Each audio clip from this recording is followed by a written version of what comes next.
goal is to create animals that look, move, and act like the real thing. Coming up, we'll explore the special blend of science and art that makes artificial animals so convincing they can fool movie audiences. Okay, guys, we gotta reset. And sometimes even Mother Nature. Next on Movie Magic.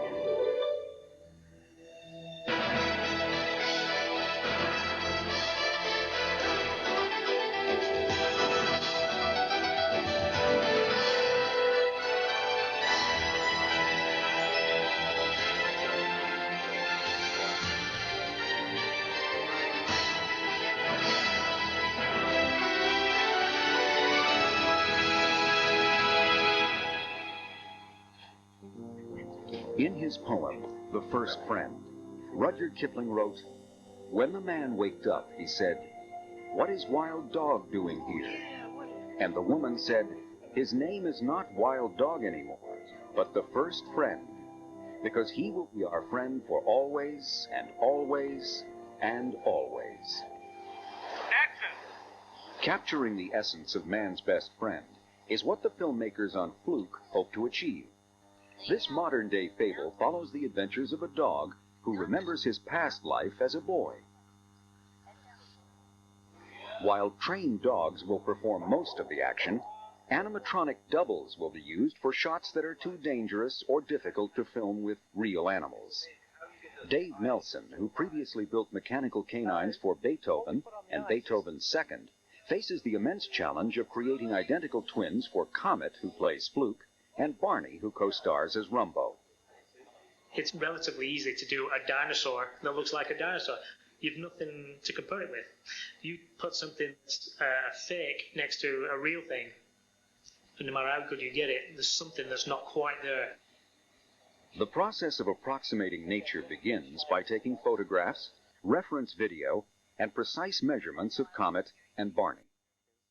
Design of an animatronic 9-week-old Fluke puppy, also needed in the film, requires some guesswork. It will need to be completed even before the real puppy it seeks to copy is born. Dave's crew of 25 is divided into two groups. Norman Tempia oversees the character fabrication, which includes sculpting clay models that are used to cast foam latex skin, and selecting synthetic fur that will match the real dogs. Dave heads up the mechanical team, which begins by machining thousands of custom-made parts from aluminum, brass, and plastic. The robotic dogs are assembled from the inside out, beginning with the head. Crammed into the small space are more than 100 moving parts powered by 14 servos. These are small electric motors, controlled remotely using model airplane-type radio transmitters. We pick the functions of the dog which are real prominent, the ears, the eyes. We knew that would be some sniffing in this, so we actually put noses in, made sure we had nostrils that go in and out and also up and down. The teeth and gums are sculpted from dental acrylic and then hand-painted. The tongue, molded from a very soft silicone material, will be anchored to a bar at the back of the mouth, which provides the forward and back panting motion. The eyes were obtained by mail order.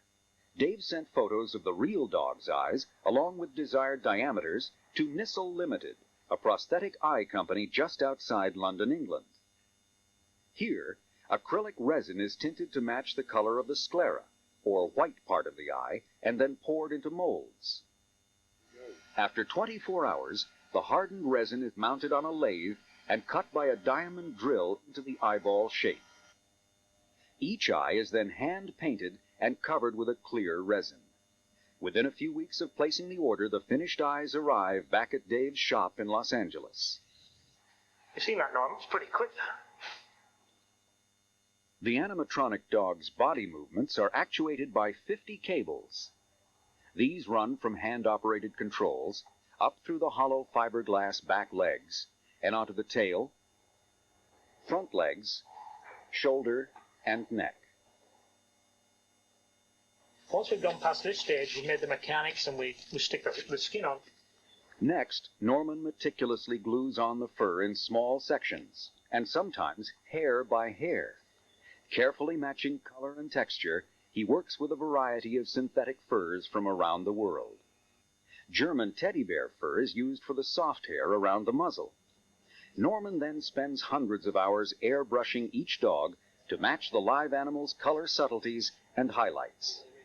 After 4 months of intensive work, the animatronic doubles are ready to leave Dave's shop and travel to Atlanta, where Fluke will be shot. There, Dave and his crew finally meet the movie's real puppy, which they had tried to approximate sight unseen. Not surprisingly, the animatronic puppy needs some work before it can double for the real animal. We don't see this puppy until we turn up on set. We built this dog, 4 months ago before this guy was even born. What we need to do with this now, we need to take a little wash right over it to give it that grey, softer look. While Norman works on the puppy, Dave gets their animatronic Barney ready for the cameras. This is the power that powers the head. Plug that in. Operating each dog requires 5 puppeteers. Dave wears a backpack with hand controls for the head and neck. Norman operates the tail. The other 3 puppeteers manipulate facial movements with radio transmitters. We all have to coordinate the moves and rehearse them. And it just takes a lot of practice to get everybody in sync to make it realistic. For a scene in which Fluke is turned over to a science lab and strapped into a harness for experimentation, the mechanical dog is used for wide shots, as well as close-ups when lab technicians drop chemicals into its eyes.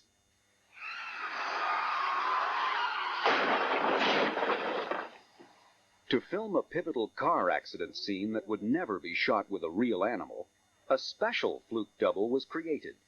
An air mortar hidden in the back seat of the car will send it through the windshield. We built a dog which is purely built for that specific reason, and it's built with all springs inside it so that nothing will snap. Let's roll off cameras. 3, 2, 1, go!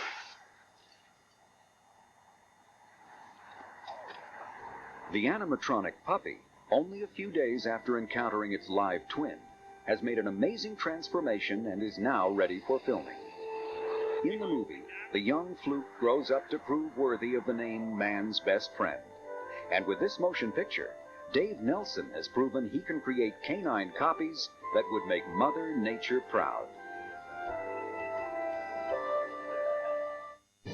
When we come back, Hollywood simians evolved from phony ape costumes to the incredibly realistic gorillas in the mist. Photojournalist Michael Nichols spent more than 10 years in the forests of Africa and Asia studying great apes like these gorillas at the San Diego Zoo. He wrote, "They're beautiful creatures. They're so gentle. The silverback is dignified even when he's eating or lolling around, or letting infants use his back for a sliding board." Apes have a long history on the silver screen, but in early film appearances they were neither dignified nor realistic. Gorilla suits were tailored to fit the actors inside.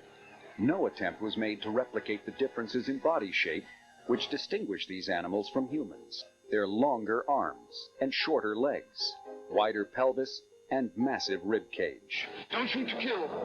As for the gorilla's face, it was given as little screen time as possible.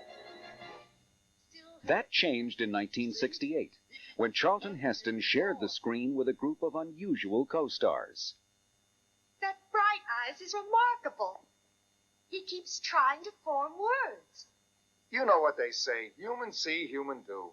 When Heston and director Franklin Schaffner first brought the Planet of the Apes script and conceptual drawings to 20th Century Fox, studio head Richard Zanuck was far from convinced that the movie would work. And he said, now, you got all these great paintings of these monkeys, he said, but you're going to have to use actors, right? You can't use real monkeys. We said, no, it'll be actors, makeup. He said, supposing the audience laughs at the makeups. And he said, I tell you what I'll do. I'll put $150,000, which at that time was a lot of money, into developing the makeups. And we'll do a test, and I'll take it and show it to the board of directors in New York. And if they don't laugh, I'll do the movie. We did, and they didn't, and he did. The makeup artist was John Chambers, who began his career as a medical technician in the Army, creating prosthetic devices such as artificial noses and ears for wounded soldiers. For Planet of the Apes, Chambers divided each ape face into several sections, allowing maximum flexibility for the actors. He also developed a new formula for foam latex, which produced functional pores. This enabled the actors, who had to wear their makeup for as long as 18 hours at a stretch, to perspire through the appliances rather than under them. Smile. Richard Zanuck's gamble paid off at the box office, and John Chambers' successful approximation of nature earned him a special Academy Award. Take your stinking paws off me, you damn dirty ape! Planet of the Apes had an enormous impact on 18-year-old makeup effects prodigy Rick Baker. The film rekindled his boyhood fascination with apes and marked the beginning of a lifelong quest. So this is something you could do. I think you could really make something that looked like the real animal and fool somebody with it. So that was my new mission, that was my goal, to build the ultimate gorilla suit. His start came on a low-budget horror picture in 1971. For The Thing with Two Heads, Rick created a movie gorilla that was anatomically correct, with the slight discrepancy of an extra appendage. In 1976, Rick made the leap to big-budget filmmaking with the remake of King Kong. 5 Kong heads were built, each capable of a limited range of expressions and controlled by off-camera operators using a push-pull cable system. After refining his movie gorillas in The Incredible Shrinking Woman and Greystoke, The Legend of Tarzan, Rick designed his first self-contained, cable-free head for Harry and the Hendersons. On top of the actor's head are a bunch of servo motors that operate this face. So in conjunction with his opening and closing of the jaw and what he could do with his eye, then we would get these different expressions. Rick's version of Bigfoot was his most expressive simian character yet, and brought him 1987's Academy Award for Best Makeup Effects. But it was his next film, Gorillas in the Mist, that would fully test Rick's art and skill. In bringing the story of naturalist Diane Fossey to the screen, director Michael Apted wanted to intercut between actors in gorilla suits and the real animals. I said, you can't do that. You should do it all with fake gorillas, or you should do it all with real gorillas, but you can't really mix and match. But Apted had made up his mind, and Rick decided to accept the challenge of trying to fool Mother Nature. With all of Rick's previous ape heads, the actor's eyes had been incorporated into the face, but that meant matching the proportions of the human head, and resulted in an ape that was anatomically inaccurate. This time, he would have to build a fully mechanized head with false eyes. The face of the male silverback gorilla named Digit was particularly important, as it would be seen in close-up throughout the movie. Digit's body was also designed to duplicate nature. Rick fabricated a correctly proportioned muscle suit to be worn under the skin and fur. Yeah, I think we're going to need to trim the shoulders a bit here. Every hair on Digit's massive body was individually hand-tied, taking 6 full-time workers 8 months to complete. Mechanical arm extensions were engineered to match the greater length of a gorilla's arm, with dexterous hands and fingers controlled by the actor inside.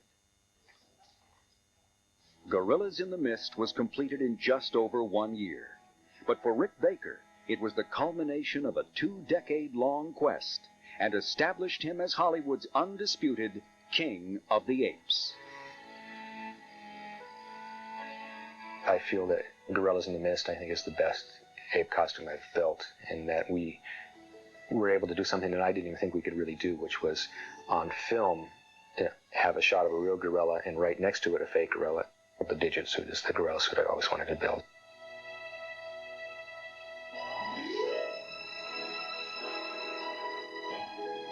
And 5th digits webbed.